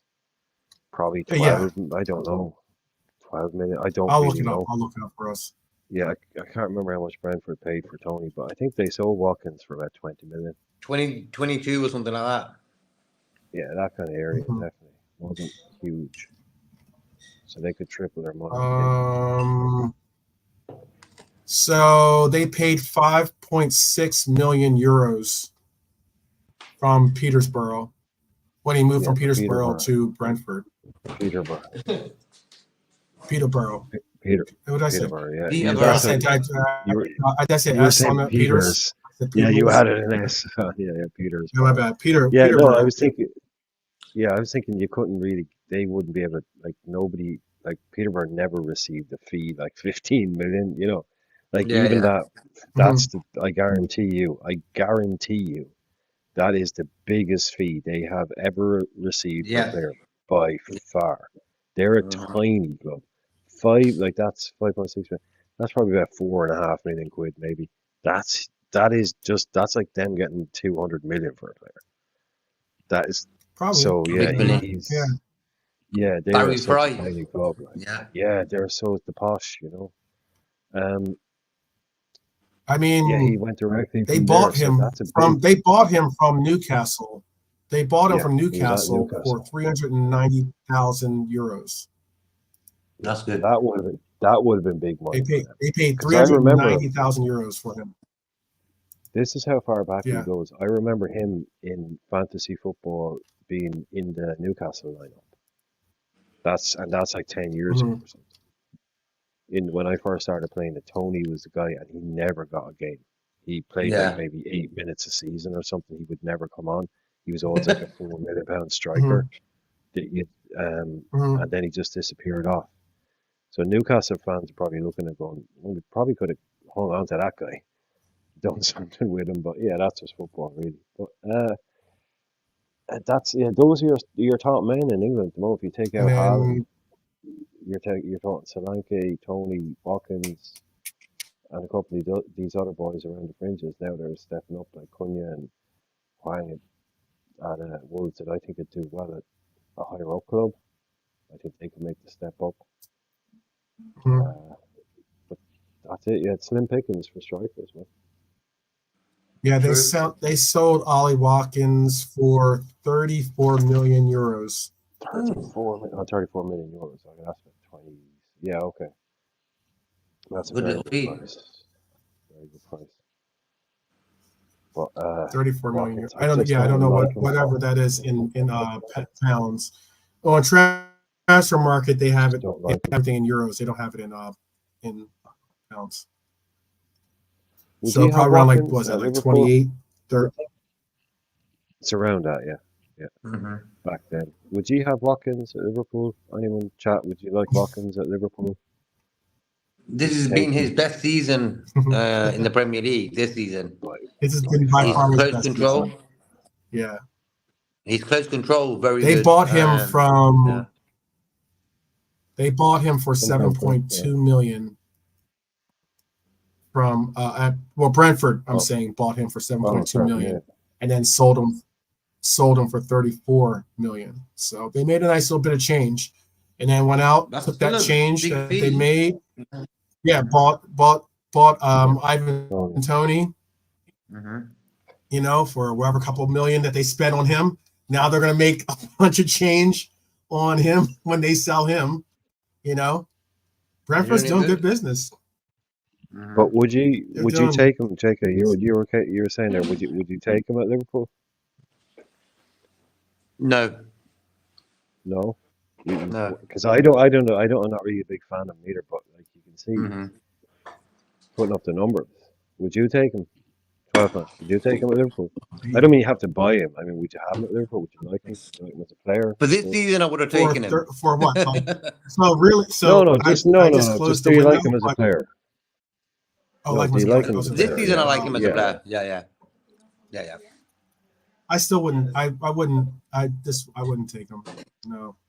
But I guess But I'm also I yeah. have some bias in my head about some of the other reasons as to why I wouldn't take him. I guess that's the football manager in me kind of going. Yeah. But I'm not mad about it. I don't know. I don't think he suits us. I don't know. I don't think he would be the pro. I don't think that he would for a Klopp team especially. I don't think he would like kind of he would work Well, personally. no. Yeah, he's fine. I don't know. Is he just having a kind of? A purple patch, you mean? He's always been good. He's always been like 14 goals a season good. But it looks like he could go and do probably his best season this year. So maybe is it He he's is. He's got having one of his Diaby, best seasons ever right now. Yeah. he's got Emre. Maybe Emre has unlocked him. having Diaby and Bailey quick wingers around him, having Yeah. decent, it maybe will he ever put up like it's just he isn't the kind of guy that if he put up 25 this season, Mm-hmm. I wouldn't be saying, "Oh, we need to go and get this guy." I'd be looking at it and going, "That's his peak. He's just had his best ever season." I would in no way back him to do that for the rest of his life. If you know what I mean? Mm-hmm. I'm not saying like he's that good now. I just get the I, impression he's having a I great get you. season. Yeah. Yeah, a This is a really question. a good player, like, really, really good player, no doubt about it. He can score goals. Clearly, can't deny it. Yeah, I know. Jeez. Let me bring up these. Let me bring up some of these comments from the chat here. Hyler says under Edwards, he thinks you will see more unknown signings, unquote, quote unquote. That is meant to be developed to a superstar player. He hopes we can continue developing players in the same manner under Slot. I think that's one of the major reasons why we went with Arnie Slot. Actually, if you look at what happened, especially with his current club, if you look at the direction that they went with by saying they were going to be selling some of the higher end players that they had, and he was going to have to work with what what he was given. He was more under the character of a coach that is willing to develop players as opposed to have players that are already at their superstar status and try to manage the egos of those players. That was something that was said about Slot as well as being one of the reasons why we went for him. There's also big up Stefano, by the way, big up. Hyler also put up this one about Gabriel Jesus earns £265,000 a week at Arsenal. Again, let me repeat that: £265,000 for a player that's played 34 matches and has 8 goals and 8 assists. There's a reason City were happy to ship him off there. Same with Zinchenko. Zinchenko can't stay fit. Reason they were happy to let Arsenal have him. Yeah. I don't know how they didn't spot it coming. Gabby Jesus on his day. Gabby Jesus, fully fit on his day, performing like that is probably worth. He is one of those players, 200 grand a week type guy, but can't stay fit. He can't. He really can't. But it just goes to show you, I don't know, man. It's just weird. I wouldn't advocate. I'm not saying I'm advocating any online abuse or anything like that. That's silly. Obviously I'm 100% against that. But it's just interesting that a man that's gotten 31 goal GA for us is getting the kind of abuse that he's getting. It's just sad. It's still sad. It's just irrelevant in my mind. What's been actually said? I've not really looked into it. And is the opposite? Are they actually Liverpool fans? This is they are. The fan channels. He's actually blocked Liverpool fan channels. He hasn't blocked our fan channel, so because I was still able to send him a message. Okay. I sent him a message, but of course, not big enough to be blocked. Damn. Oh no, I think we are. I think we're definitely. You'd be surprised. I love Darwin. I like Darwin. Yeah. I respect his desire. He isn't like a lazy footballer, so in that way, I like him. He's got energy, and sometimes that energy needs to be guided. And I think with the season we've sort of had in that, injuries being the main cause, his guidance has sometimes not been there. But he was at time in the season before he got injured, he was actually on top of his game. That was his best form with us. He was playing top. All fans were happy with him. His name was getting sung, And all of a sudden, they're going on this sort of thing. I'm thinking the guy got injured. Something's happened to him in that time. Leave him, let him be. Let the season finish. Let him get fit, whatever. enjoy his holidays or whatever he's going to do in the summer, and then come back again next season. You know, he has broken his social media like silence. It was very quick, by the way, but he has broken the silence apparently because of Suarez has recently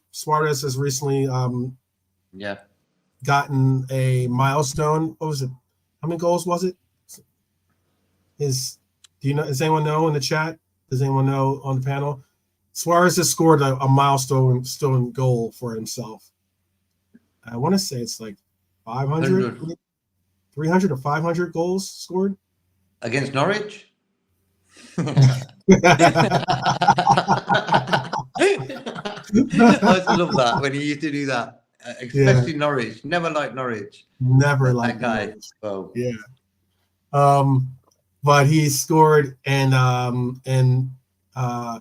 I mean, Nunez really looks up to Suarez a lot. He looks up to him a lot, and he made a point of, giving a shout out to Suarez, and Suarez told him to keep his head up, basically, and don't listen to the haters. Just keep. I'm paraphrasing, but don't listen to the haters. Keep your head up and keep striving forward, basically. He responded to him directly as well. And did he tell him don't block 12th man show? Yeah, right. Yeah, he missed Hey, that. man, He's their cool that's guy. what I'm gonna put out guys. there. I'm gonna ask him. I'm gonna send him a link and say, hey, follow us, brother. And with Redbird used to love Darwin, Yeah, he was exactly. his number one supporter, Redbird. Yeah, I'm gonna tell him we got some of your biggest supporters on this channel. So, I'm a big fan. I'm a big supporter of Darwin. Never criticized him. I just let him be. Suarez, first 2 seasons, then he got better. It happens in football. Sometimes it takes time to settle in. People ain't got patience no more. Managers get sacked after 4 games nowadays. So we've got to look at football. You need to get the patience back into football. Yeah.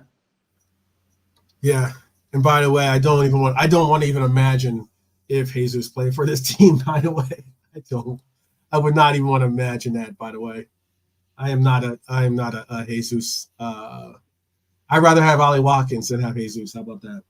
I think Jesus is a wasted career. He hasn't been great consistently. He's been good teams. It's funny.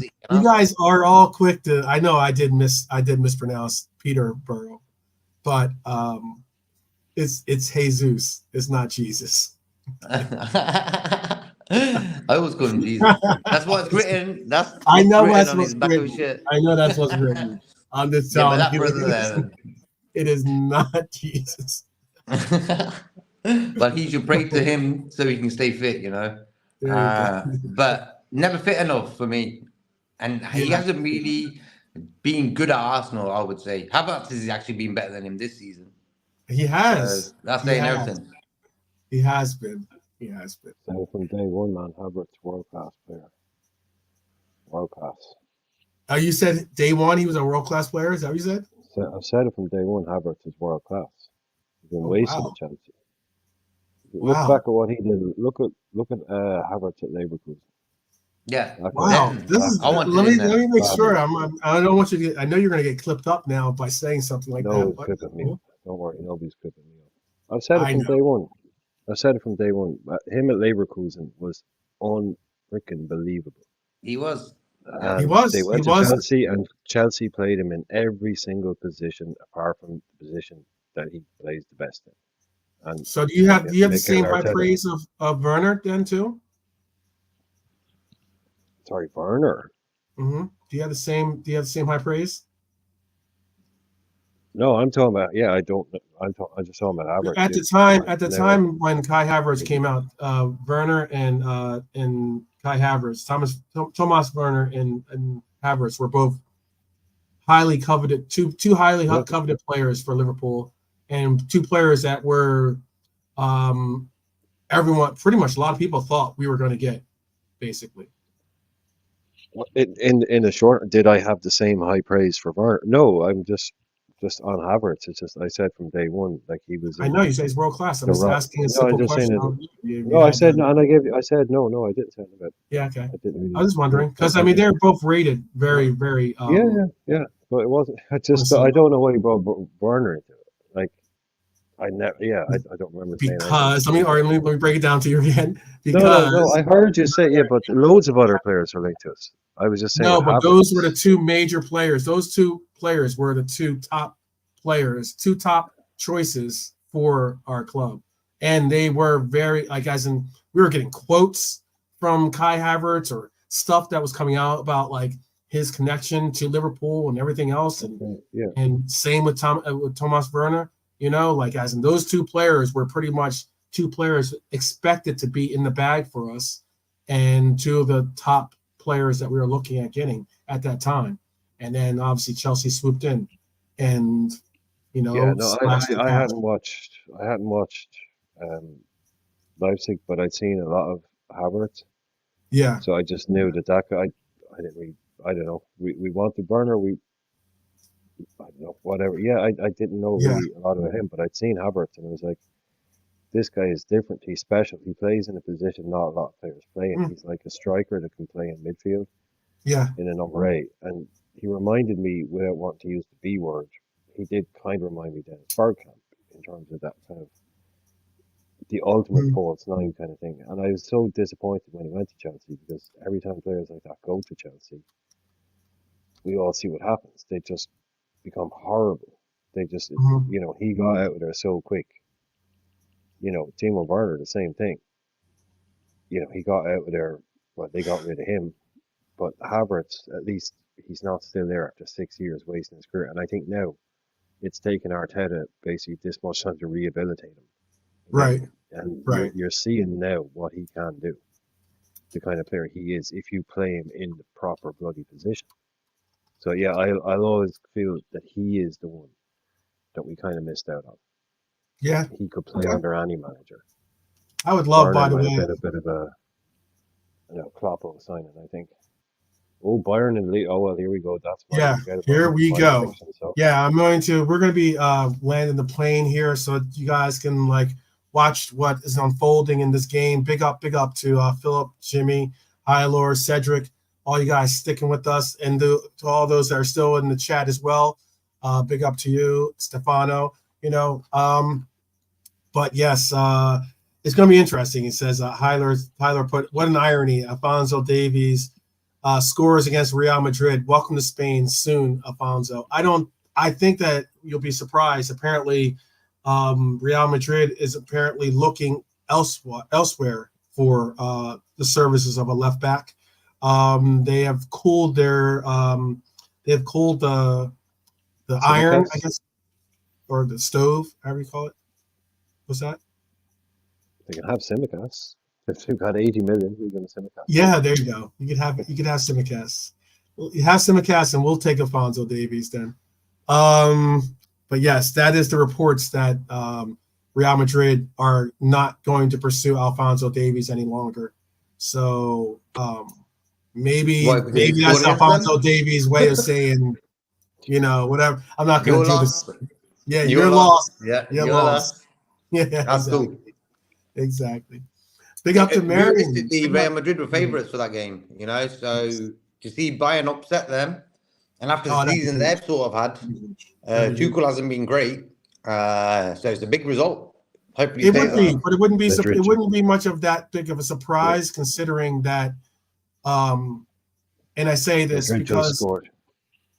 was that Madrid just scored. It's 1-1. okay? Madrid are back It on wouldn't be this that big of a great train. surprise though, if like considering Tuchel does have a decent track history when it comes to Champions League of taking teams he's taken over in the Champions League, but as was just said, apparently it's 1-1. We're going to let you guys get involved in that game right now. Big up to Marion, as I said earlier. Big up to everyone that's joined us for today for this little walkabout. And big up to the Australians that do watch this. Big up to all of you on the replay. Obviously, I don't expect many Australians to be in the chat at the moment, but But then again, I do it's kicking hope to off see here. you leave some comments, leave the times that are good for you guys to watch our presentations. But before we head on out and allow for everyone to go on to their final destinations, is there anything you want to say to the people, Irishmen? No, just hello to the Australians that have been watching on the watch side, the watch along, or not the watch on the replay. That's great to hear. Mhm. So I That just is cool. yeah, it's all kicked off here. There's it's a foul in the build up. It's no goal for Madrid.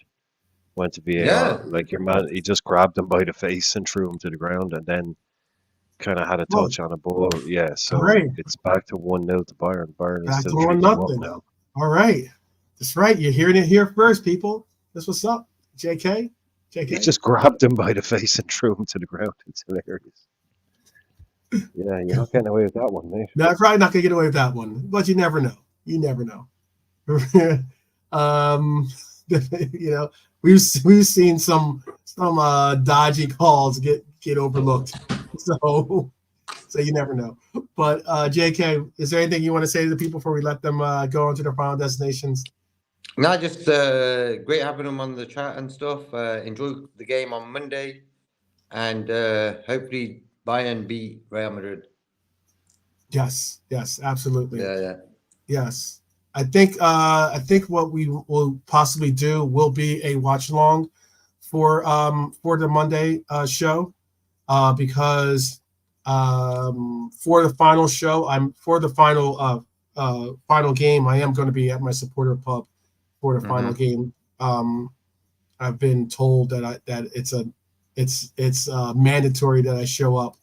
So Last game of the season, yeah, For the Wolves game? yeah. Oh, the last game. Oh, yeah, you have to go to the pub for the last game. See? Yeah. So I'm even gonna take a Lyft or an Uber or whatever down to the game. So you probably won't be seeing me on any reactions. You never know, but I mean, like, most likely I bet we you won't will. be seeing I bet me we on the will. reaction show. I bet we will see you on one. You bet. Yeah, maybe one. Yeah. Maybe one or two, but who knows? But yes. Yes. Hopefully you'll be here tomorrow, guys. Hope you guys will be here tomorrow, more likely for the little DeLorean, to hop in the DeLorean and take a ride with us. Back in time. Back in time. It's gonna be a fun ride. So, but yes, thank you very much for today. As I can always stress, please do continue to take care of yourselves. It's important that you do so, because we want to make sure that you're able to have the ability to take care of your loved ones in your lives. It's important that you do so, because if anything, you know what, it's what makes the world worth it, is having each other in each other's presence. And that's what I want to see. So big up to everyone that joined us today.